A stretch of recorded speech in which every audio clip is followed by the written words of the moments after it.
안녕하세요. 찰리브라입니다. 이제 비트코인 시장에 우리 가상자산 투자 시장의 중요한 순간이 점진적으로 이제 다가오고 있는데 사실은 이번 주말까지는 뭐 요런 장세가 연이어서 이루어질 가능성이 있지만 이제 경계태세로 들어갈 가능성도 있기 때문에 저는 몸을 사려야 된다라고 생각을 합니다.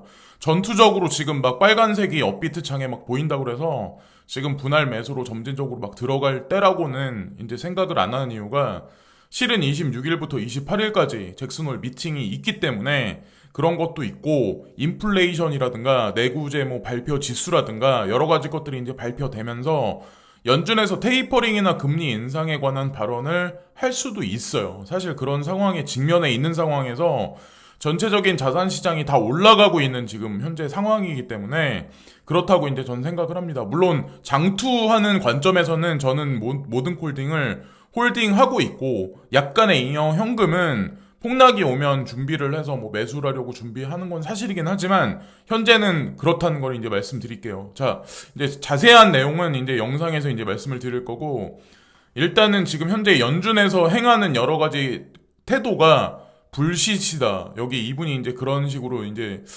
말씀을 하시는데 그게 왜 그러냐면 근거가 자료가 있어요. 여기 나와 있는 거대로 이분이 그 연준 밸런스 시트가 어떻게 지금 진행되는지에 관해서 말씀을 하시거든요, 이분이. 그래서 뭐라고 얘기를 하냐면 테이퍼에 관해서 그러니까 뭐 자산 매입 축소에 관해서 얘기를 하는 동안에 모든 것이 거짓이다. 근데 그게 왜 그러냐면 밸런스 시트가 그러니까 지난 한 주 동안 전고점을 갱신했다. 85빌리언이나 늘어났다. 그러니까 양적 완화를 지속적으로 했단 얘기예요. 테이퍼링 하는 동안에도. 예. 그래서 모든 것이 불시시다.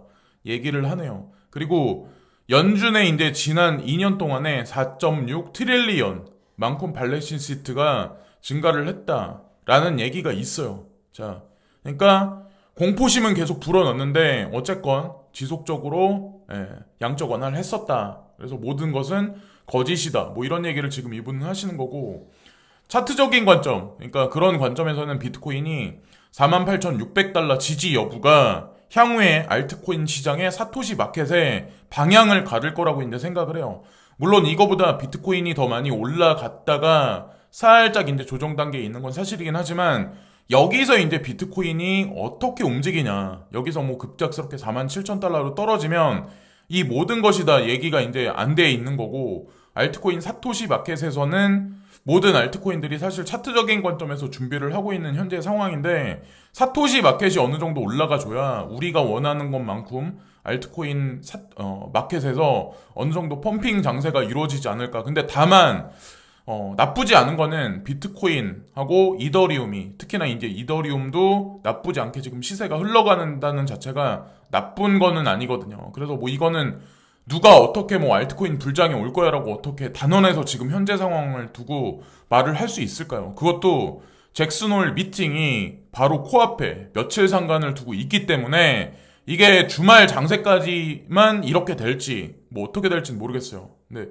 어쨌건 지금 현재 눈치를 봐야 되는 시점인 건 분명히 맞아요. 그리고 또 하나 이제 저는 이제 뭐 올해 연말에는 해피한 어떤 그 불장이 올 거라고 이제 제가 계속 연속해서 이제 주장을 하고 뭐 근거되는 자료와 유추해서 여러 가지 퍼즐을 맞춰서 이제 말씀을 드리는데 우리가 이제 코로나 추세를 지금 백신 뭐 접종률이 어느 정도 올라갔다고 그래서 이게 금방 끝날 거야라고 우리가 단언해서 얘기할 수는 없어요. 사실 휴가철이 끝난 시점이 돼서 그게 집계가 돼야 뭐 어느 정도 이제 결과론이 나오는데 사실 휴가철이 거의 끝났죠. 이제 21일이니까. 자, 그럼 이제 집계돼서 나오면 우리가 생각하는 것보다 9월 초까지는 이 코로나 확진자 수가 많이 늘어날 가능성이 높아요. 접종자 수도 많이 늘어나지만, 자, 백신 접종자도 많이 늘어나지만, 사실은 그러니까 코로나 확산세가 줄어들지는 않는다는 거죠. 사실은. 그래서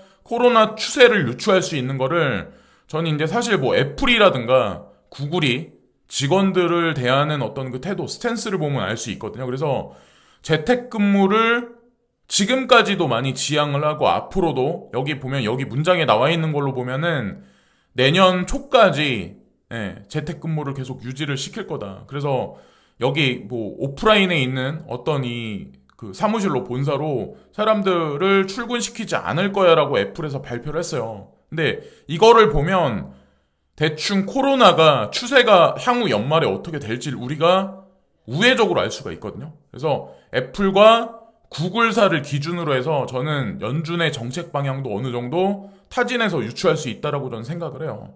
만약에 코로나가 여기서 금방 꺼질 거라고 판단했다면 이런 거에 관해서 언급 자체를 안 했겠죠. 그 얘기는 연준의 추경 예산, 추경 예산, 뭐 복지기금 연말에 들어서 그리고 가장 중요한 건 부채 한도 협상에 관해서 연말에 어떻게 할지에 관해서 우리가 유추를 할 수 있어요. 자, 그래서 그거를 이제 추가적인 사항으로 이제 말씀드리고 어쨌건 연말에 거대한 양적 완화가 전 세계적으로 일어날 가능성이 높다라고 이제 저는 개인적으로 생각하고 지금 현재 뭐 유동성이 들어오고 있는 건 맞아요. 자, 급작스럽게 이틀 전인가? 그때까지만 해도 유동성이 전혀 안 들어왔는데 지금은 유동성이 다시 들어오고 있죠. 여기 나와 있는 거대로 2,300만 달러 USDC가 FTX 거래소로 지갑으로 들어갔다. 어쨌든 스테이블 코인이 거래소로 들어간다는 얘기는 나쁜 건 아니거든요. 자, 근데 다우존스, S&P 500 지수, 나스닥, 자, 여기 보시면은 은은 뭐 그냥 떨어지고 비트코인, 이더리움 전체 자산 시장이 다 상승으로 마감을 했어요. 지금 특히나 이제 주식 시장은 상승으로 마감을 했어요.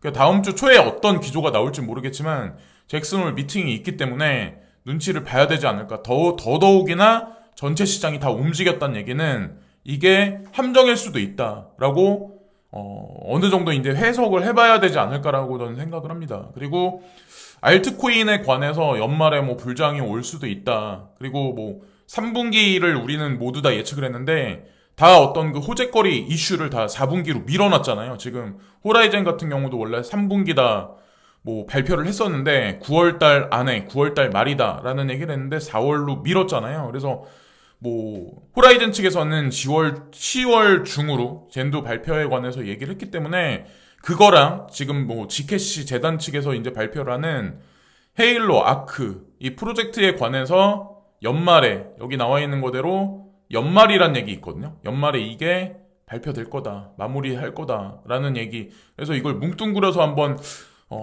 얘기를 한번 해보면 이 지캐시하고 호라이젠 말고도 다른 알트코인들도 연말에 좀 대형 프로젝트들 발표가 되게 많거든요. 호재거리 이슈들이. 그래서 그걸 한번 기대를 한번 해보자. 제가 이제 자꾸 말씀드려서 자꾸 미뤄지니까 좀 한편으로 죄송하긴 한데 그거는 우리 투자자 입장에서 어떻게 할 수 있는 게 아니잖아요. 그거는 재단에서 딜레이 시키면 딜레이 시키는 대로 뭐 그대로 그냥 뭐 추세를 쫓아가야 하는 거기 때문에 어쨌건 그런 관점에서 이제 말씀을 드리는 거고 그리고 원래는 크립토 버드라는 분인데 여기 나와 있는 거대로 유료죠. 유료로 이제 뭐 이 지수에 관해서 향후 추세에 관해서 뭐 정보를 제공해 준다거나 뭐 이런 사람인데 제가 크립토 랜드나 크립토 버드나 아니면 몇몇 뭐 인플루언서들이 있어요. 크립토 독이나 근데 그런 사람들 뭐 견해를 많이 해서 저도 이제 방송에 많이 말씀을 드리는데 이분 같은 경우는 비트코인이 10만 달러까지 벌 거야.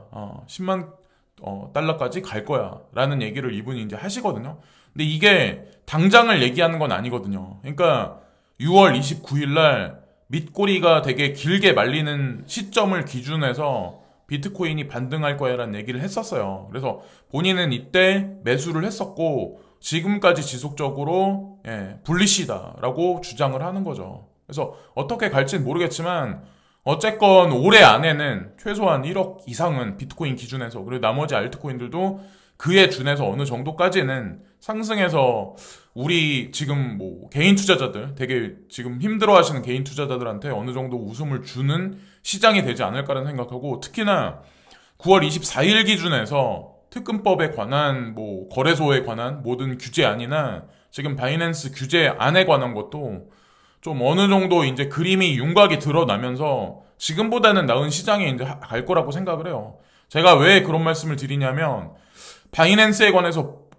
걱정하시는 분들이 되게 많아요. 근데 이게 바이낸스도 미리 준비를 했었어야 되는 건 맞는데 지금 신원 인증에 관해서 메인 트윗에 올려놨어요. 그래서 바이낸스 뭐 시스템을 위해서 전반적인 규제 사항에 관해서 준비하는 작업을 가장 포커스를 맞춰서 바이낸스도 지금 진행시키고 있는 것 같아요. 메인 트윗에 이걸 올려놓은 보니까. 그래서 13시간 전에 이거를 올려놨는데 어쨌건 신원 인증에 관해서 아마 한국 사용자분들도 아마 이걸 안 하셨던 분들도 다 지금 부랴부랴 아마 하고 계실 거예요. 그래서 어쨌든 규제에 관해서 준비를 하고 있는 거기 때문에 전체 크립토 시장 마켓이 뭐 지금보단 나을 거라고 이제 저는 생각을 합니다. 자, 그리고 추세적인 관점에서 우리가 알 수 있는 거에 관해서 한 가지 말씀드리려고 하는데, 월가에서는 지금 잭슨홀 미팅에 관해서 되게 많이 경계를 하고 있거든요. 많은 트레이더들이. 근데 뱅크 오브 아메리카 마크 카바나는 미국 공매도 전략 대표가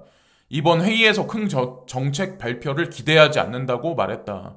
제가 국내 어떤 애널리스트도 그분들 같은 경우도 이번 잭슨홀 미팅에서 별반 다를 얘기가 안 나올 거다라는 얘기를 예전에 본 적이 있어요. 일주일 전에.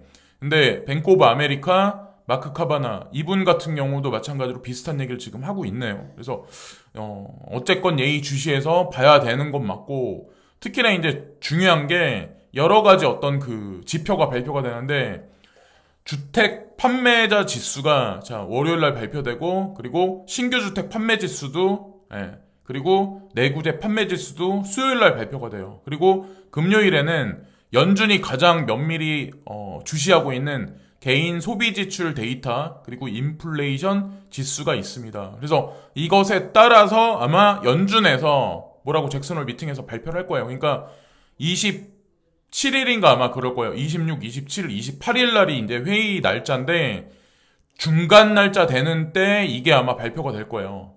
인플레이션 지수하고. 그래서 어떻게 발표가 돼서 결과가 한국 시장엔 아마 토요일 날 아니면은 금요일 날 밤 새벽 정도에 아마 나올 텐데, 어쨌건 별반 다른 얘기가 나오진 않을 거다라는 전문가들 견해가 되게 많아요. 그래서 진짜로 예의주시해야 하는 시점이 사실은 9월 달이다라고 보시는 분들이 되게 많아요. 그래서 급등락에 아마 연출하는 시장 지수가 그러니까 그렇게 움직여가지고 혼란스러운 상황을 만들 가능성도 높기 때문에, 잉여 현금 같은 경우는 준비하신 거는 뭐 지금 분할 매수로 이게 적극적으로 임하시기보다는 향후에 이제 돌아오는 장세에서는 그 잉여 현금 같다, 만약에 실제로 만약 급등락을 연출시킨다면 그때 사용하시는 게 낫지 않을까라는 생각을 해요. 주된 뭐 어떤 코인을 이제 홀딩하고 있는 양은 저도 뭐 다 홀딩하고 있는 건 맞긴 맞지만, 어쨌건 그렇다고 생각을 합니다. 어떤 일이 발생될지 누가 알겠어요. 특히나 이제 주말을 지나고 나서 뚜렷한 방향성에 관해서 요즘은 이제 말씀을 못 드리는 것 같아서, 자신감 있이 말씀을 못 드리는 것 같아서